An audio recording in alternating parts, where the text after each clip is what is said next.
Hi everyone, welcome back to our studio gallery. And we're going to continue on now with rose number 20. And I want to show you something that really kind of changed the way in which I paint. I study a lot of artists, which is one thing that you should do. Don't just learn from me, learn from all different kinds of artists, because each one of those artists are going to teach you something. The best way, I've been studying and painting for over 40 years. Let's see, I started at 17, so I'm 61, so longer than that. But the thing is, I take from artists to learn their way. I don't copy their way. I let their brush change my brush and give me ideas in which to do stuff. That's the best way to learn, because when you try to copy something, there's just nothing but frustration that comes with that. Because everybody, if you're painting and you're painting the proper way, we're painting very creative. And it's hard, for me, even for me, I can't copy the same flower twice. It's almost impossible to copy. Now, you can break down, if I use a small brush in 6 months, I can copy a painting. But that takes away some of the life and the energy of the painting.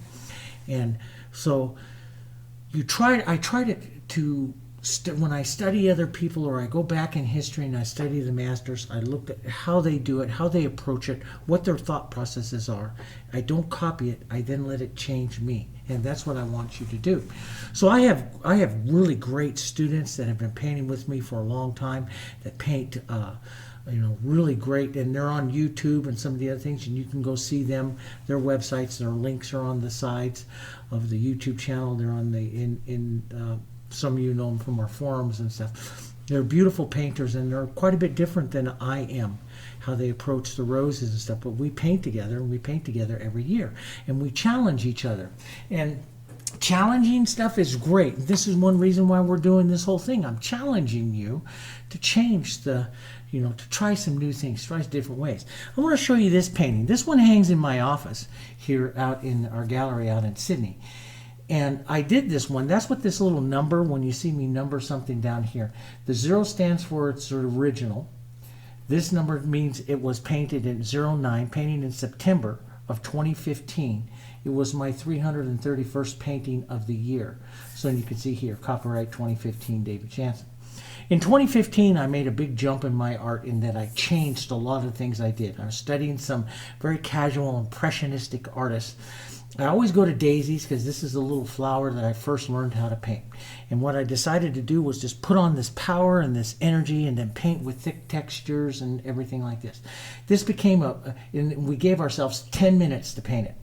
This became a very pivotal painting in how I paint today, in letting my brush loosen up and try new things and try to overpower color, and only giving yourself 10 minutes to paint it. 10-minute quick composition.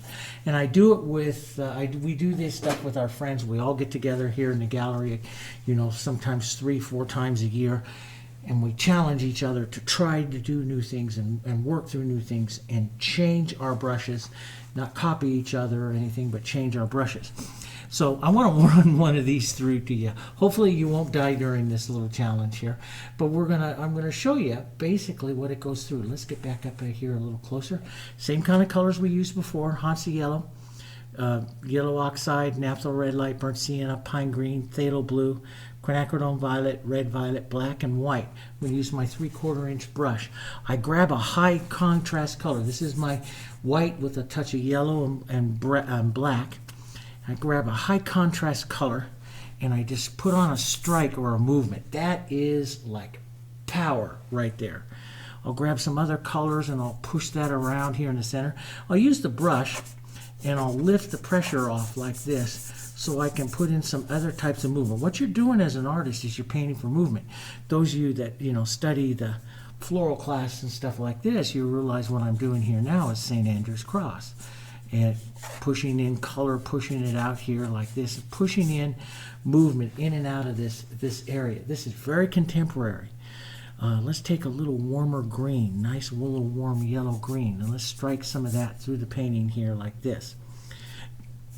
And of course, we're going to take 30 minutes on this. I'd give you, if we were painting little daisies, I'd give you just an hour or so to do this. But so now you got this all set up here, and you got some beautiful color, you know, moving through here. Sometimes I would say, let's just put a strike of yellow, you know, see what that yellow looks like coming down here in that area there. It's a background that has a lot of movement. Let's just say that. It has a lot of movement, and boy, it'll drive some of you that are real stiff little painters, it'll drive you crazy. And that's what it's meant to do, is to challenge you. Now, let's paint a little white rose right up on top of this. Let's just take some of these colors. Let's just take these colors. We'll put a little extender right in here. Take some of our greens, our burnt siennas. These are all beautiful colors together.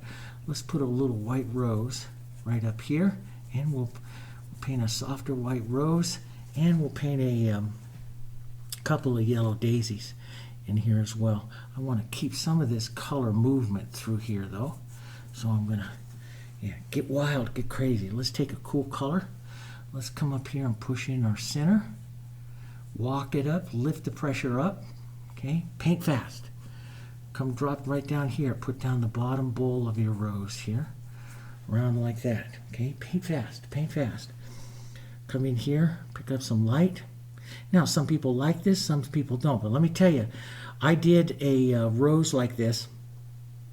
I did a rose that's very similar as a little 10-minute demonstration, and put it up on Instagram and everything. And it sold for $650 on a little thing like this, on a little 10-minute demonstration, painting something I would have done. I had my friends here, we did a challenge. I painted this thing. It was a little demonstration, showed them, and I couldn't believe how much it sold for. A gallery contacted me, a gallery down in Los Angeles contacted me and said they wanted the painting. And I said, sure, yeah. And couldn't believe how much that sold for and how quickly I had painted it. And it was a challenge because it changed the way in which I paint. So see, you got some nice casual strokes. Let's pull out. Here's going to be our bowl. So let's just pull out a little bit. Let's preserve the bowl, but let's pull our petals out. Do something different. Challenge yourself to paint something different. Textures. Try to get some textures in here. You know, we're on rose 20. We're already starting to see our rose now. But let's see if we can make it a little bit different here. But look at the greens coming down into that. Doesn't it make it kind of pretty here? And it's different. That's the big thing. It's different. You know, all artists through all the centuries have always looked for different ways to do stuff. You know, different ways to paint it. Now, those two petals, if I was painting really casual and stuff, are a little bit too much the same. So I might change the direction or something of one of them there so it's not quite the same, or lose the edge a bit more or something. They're just a bit too much the same. Let's cool down. If we go to the shadow side, you got to cool down. You could also introduce the blue into this, which would be pretty. Introduce a blue pigment. Try some things, right? That's what we do. We're artists. We try and we paint. There's a lot of canvases hanging in my studio, the ones that of trial and error that really didn't work, and I hang on to them because I learned just as much from them. Sometimes it's I'll never do that again. You know, we all learn from it. But try. Remember, push a little bit of that color in. Push a little bit into that center there, maybe some of that right back here on the bottom of that bowl, of that rose there. Different. You may, you know, there's a lot of times, like I said to you before, there's a lot of times I paint things that I don't personally like, but boy, howdy, do they sell really well for me as an artist. And I'm not usually this high a contrast painter. I enjoy the painting process, but yeah, but you take a look at that little daisy, little painting I showed you. That one hangs in my office where I look at it all the time. Why? Because it was a nice challenge piece for me. I learned a lot from it. So I'm just building. Lots of paint here, building, bringing this rose to life off of this background, trying not to. Goal is here is not to lose all of that background. See that nice movement that I did? See, that was just one boom of the finger right there. Now, you may want to touch it again to like round up that point there, but you'll lose a certain amount of interest if you do that because it will blend. So, and that's the one reason why we do challenges, so that we don't have time to go in there and fix that kind of stuff. Let's go to a petal edging technique here. And let's push on some little lighter petals here and push them right down into that bowl. I think I'm going to leave that right there. I kind of like that little edge. Maybe a mark or two out here for some idea of some other petals here. Let's leave a little more light coming out here like this onto that petal of the rose there. That's kind of pretty. Maybe take a chisel of that with this. Push a light coming back here, right by that bowl. Preserve that bowl right there. That's kind of pretty. Maybe a little bit more right here. Just kind of change that a bit. That's kind of nice. I think I will pull down just a touch here. Just this front of this nice texture. See how much thick paint that's right there? Okay. Just take it and just go touch and lift off. And leave that texture right like that. So that's kind of a pretty little rose. We can maybe petal edge these a bit out here to make that petal stand out a bit there. Maybe here. The other way to make it stand out is some negative painting, but since I got all this color movement and stuff here, it's, maybe I'll just leave that. I can increase the movement here with some more light, but remember what really sets that center of that rose is the dark. So let's just come back and set a little bit of that around that dark cool, and maybe just not play, but quickly tap in some of the light into that and let that sit more, because you have all this movement in the background. So don't go in there and fix all your colors and smooth out and blend out. Now see, I have my little bit of water here. If I touch into that, I can smooth that whole side there, push some of that pink in, which is that's kind of nice. That looks kind of nice. But I may not want to smooth all that out because I have all this movement here that my rose is playing up against. So I might lose that. Now, I can take some of my yellows. I can, restate maybe a touch of yellow in there. That would work. Maybe just some yellow and some white, more texture right up here into the front of this rose. I don't want to lose that bowl or that shadow, that movement. But maybe just a bit more color. Bring in the front of that rose just a touch more. That's pretty good. Let's come over here. Let's put these with some yellowy type flowers, some yellow oxide here. Let's put some blossoms here. Now just quick, just boom, boom, boom, boom, right in like an oval shape here, okay? Oval shape. Let's drop right down here and push some in. I'll push back and forth. I'm painting movement. See, I'm not painting petals as much as I paint the movement here. That's what I do. Let's paint the idea of a blossom coming out there, or a bud or something coming out that side, maybe one right out there like that. Let's take some of our burnt sienna. Let's work that into the centers of these. I'm not done with those petals. I'm just setting up the areas here. Let's tap in a little bit of our darker green. Just here and there, push that around. Okay, nice contrast in there, right? Maybe a little bit of our red violet. That's cool in that green. Nice, deep, dark, contrasting, cool color. We can push that around a bit in there as well. Maybe a bit of that red violet and some of this green. Nice, cool color. We can tap that around in here for some contrast up against our white rose here too. You could use a little bit of negative painting, but we don't want to get heavy with it. But, go experiment and try some different looks. That's how we create all this little art. And I paint little, like I said, I paint boards like this all the time, just checking out and trying different types of techniques. Now, let's go lighten up our petals. Don't overmix here. This is what I call modeling. I do this in a lot of my books. Model it. Don't overmix it. You model it. And then you take the strike and you don't get that solid one color. It can come out multiple colors. Lift off from the center. Strike it, and then lift off from the center. Let that color pick out. That's what's going to give you these beautiful little petals. Model the colors together here so they're a little different every single time here. Let's push in the edge of this little petal here. So I do a little bit more of a chisel, a thinner petal. You can push in and out. Leave that movement. Now see, before I would take that out. No, I'm going to leave that. That's kind of cool.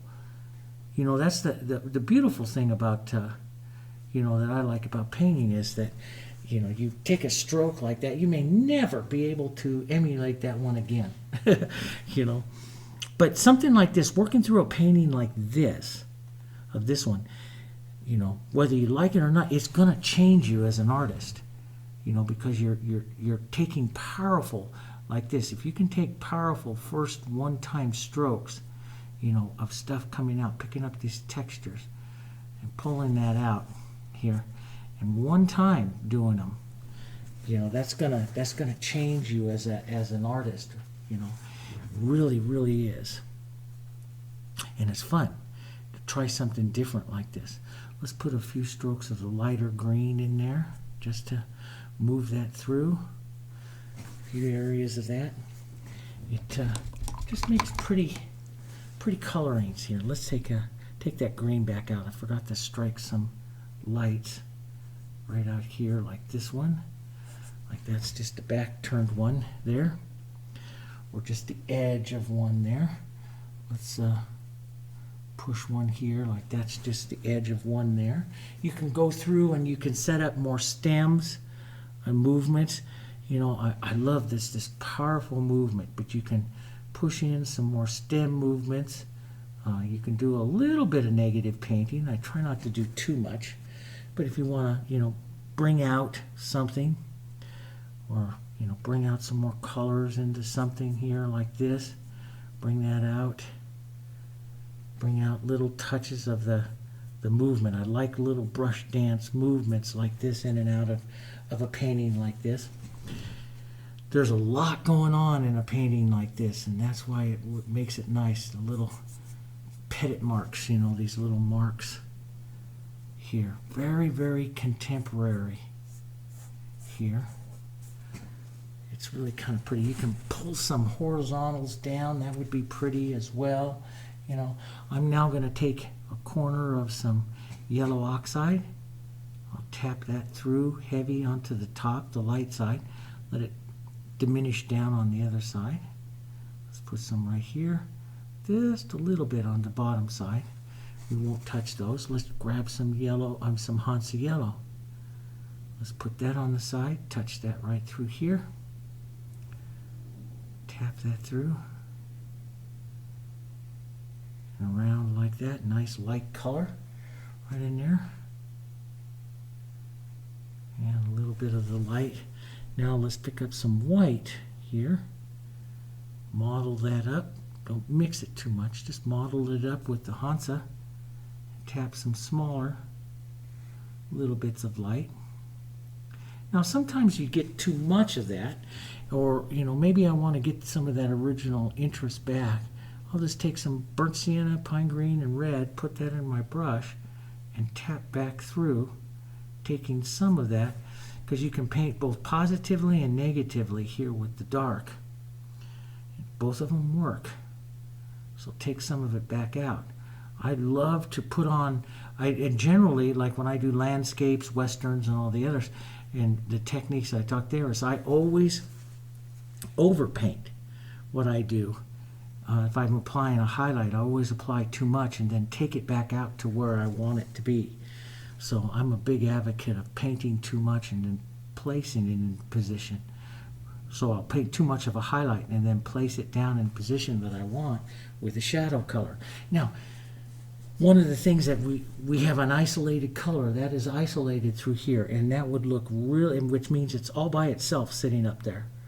So as an artist, we move color. So one of the things that would be pretty is to touch that right down in here, and I'll touch a little bit too much like this, okay, pushing that down into those flowers that are there. I'm going to rinse that out, and I'm going to grab some light, some of my lights, maybe a bit of the white here, model that up and paint down into that just like that, push in and out a bit so that and incorporates it.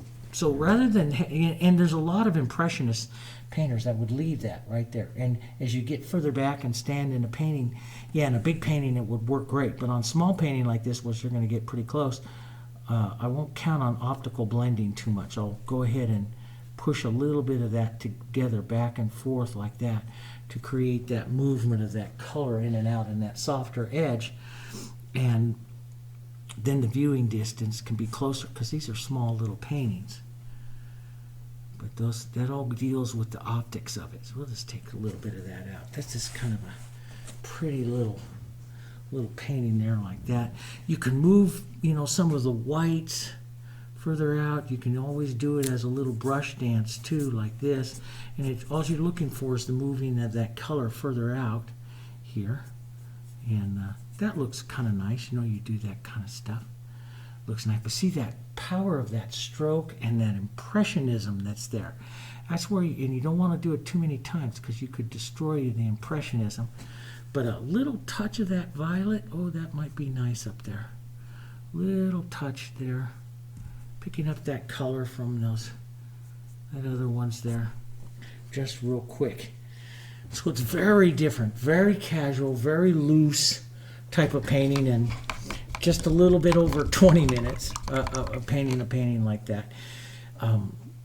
Yeah, but the thing is, you can take any part of this, start out with this, and then refine it down. Put in some more shaped leaves, add a couple other roses in there, try it. But the thing is to get your brush strokes as powerful and as quick, and to leave those marks, what we call marks. I don't really call them strokes as much as marks, brush marks. Leave them really powerful and thick paint. That's hard. It's really, really hard to do that, to get that brave, to get that much courage. But to leave those on there like that, but that makes just a truly powerful painting. And so you take something like that and you hold it back. I mean, that painting gets a lot of power to it, and it'll look great when you get it all framed up. I don't have all the small frames and stuff like here with that. But you go drop a painting like that into a frame and hold it up. It has a lot of power, a lot of nice power. Now, you could also take a little bit of that yellow, push it right into there, into the rose a little bit more or whatever. But try some fun paintings like this, out like this. This is a challenge I did to myself almost 5 years ago. And that little 10-minute challenge I did with my friends in our studio out in Pennsylvania completely changed the way in which I paint and set me off in another different avenue to express my brush a little bit different way. It wasn't something that I was really fond of right away, but boy, howdy, I try to do, I don't care whether I like it or not. That's not important to me. It's what is different for my brush, and that's what you should look at doing for yourself as an artist. You look at what's different, not what you like. Don't let what you like, if you let what you like creep into yourself as an artist, you will always paint the same. So I do a lot of stuff I don't really like. I love the final product, but I was just like, oh wow, God, that hurts my eyes. But I keep pushing through it, and it helps. You challenge yourself to do something that's you wouldn't normally do. All right? Let another artist's brush change your brush. You don't have to copy them. All right? Okay. So I'll see you on the next one.